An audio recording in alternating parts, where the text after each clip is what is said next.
जानिए देश की पल पल की खबर नीलेश ठक्कर के द्वारा आपके अपने साधक परिवार पर। साधक परिवार आपको दिखाए सच का आईना।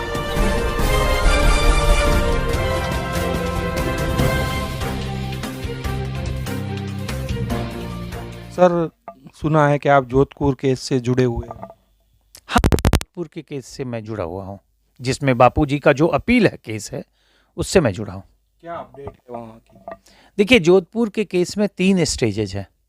एक तो अपील जो है बापूजी का वो फाइनल आर्ग्यूमेंट पे है और पिछले कुछ तारीखों से उस पे फाइनल आर्ग्यूमेंट होना है, लेकिन किसी न किसी कारणवश अपील पे डेट लगती जा रही है। तो एक तो हुआ अपील पे बहस। दूसरा, इसी दौरान एक पहले एसओएस सुप्रीम कोर्ट से विड्रॉ हो चुका था, तो अब एक दोबारा एसओएस लगाया गया है जिस पे 11 दिसंबर को तारीख लगी थी, फिर 18 दिसंबर को लगी, अब वो 5 जनवरी को 2024 को तारीख लगी हुई है। और तीसरा जो है वो एक पैरोल की कार्रवाई चल रही है कि बापूजी को पैरोल दिलवाया जाए काफ़ी, तो उस पे भी जजमेंट रिजर्व है, उस पे बहस हो चुका। तो ये 3 कार्रवाई है।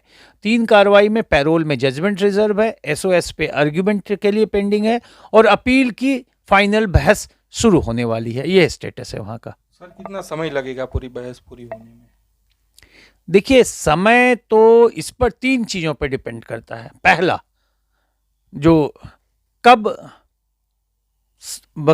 अपील बापूजी के वकील की तरफ से शुरू होता है और वो कितना समय लेंगे। तो पहला समय का जो ब्रैकेट है, जो टाइम है, वो बापूजी के वकील के द्वारा शुरू करना और उस पर समय लेना।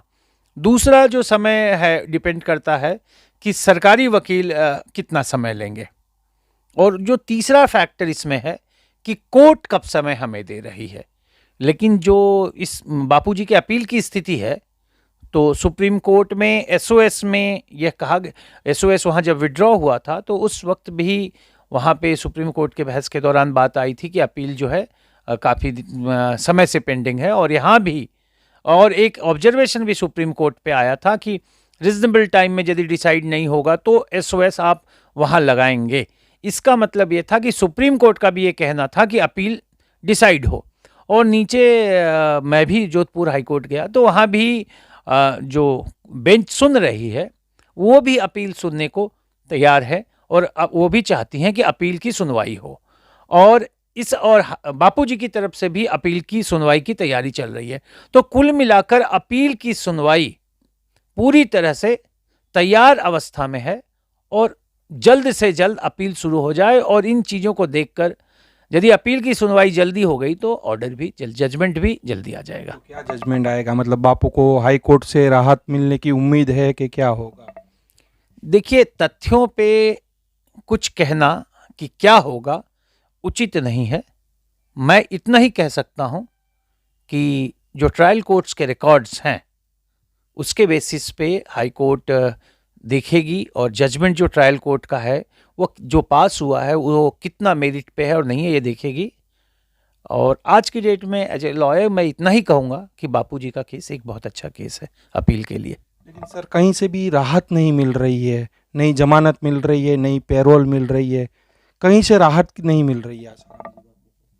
देखिए, ये सत्य है कि बापूजी जब से अरेस्ट हुए हैं अब तक रिलीफ जितना मैं पढ़ रखा हूँ तो रिलीफ उनको किसी भी तौर से नहीं मिला है। ये एक तथ्य है। इसलिए ये बहुत ज़रूरी है कि बापूजी का अपील बहुत अच्छी तरह से बहस हो और बहस के बाद बापूजी को अपील में जो है पूरी रिलीफ मिले। क्या लगता है, राजनीतिक कोई षड्यंत्र है, क्या है? देखिए, मैं वकील हूँ इसलिए मुझे केवल तथ्यों के बारे में पता है और राजनीति केस या उन चीज़ों से मेरा लेना देना भी नहीं है, ना मेरा ओपिनियन है। मैं बस इतना ही कहूँगा कि बापूजी के अपील को पूरी शिद्दत से तथ्य और कानून और जो भी जजमेंट्स है उसके बेसिस पे बेहतरीन आर्ग्यूमेंट अपील में हो और कोर्ट पर यह छोड़ दिया जाए। कोर्ट सारी चीज़ों को देखने के बाद कोर्ट अपने मतानुसार जजमेंट देती है और जिस तरह के तथ्य हैं उस हिसाब से बापूजी को पूरी उम्मीद है कि उनको पूरा रिलीफ मिलेगा और वो इस उम्मीद पे हैं कि वो बाइज्जत बरी होंगे। जानिए देश की पल पल की खबर नीलेश ठक्कर के द्वारा आपके अपने साधक परिवार पर। साधक परिवार आपको दिखाए सच का आईना।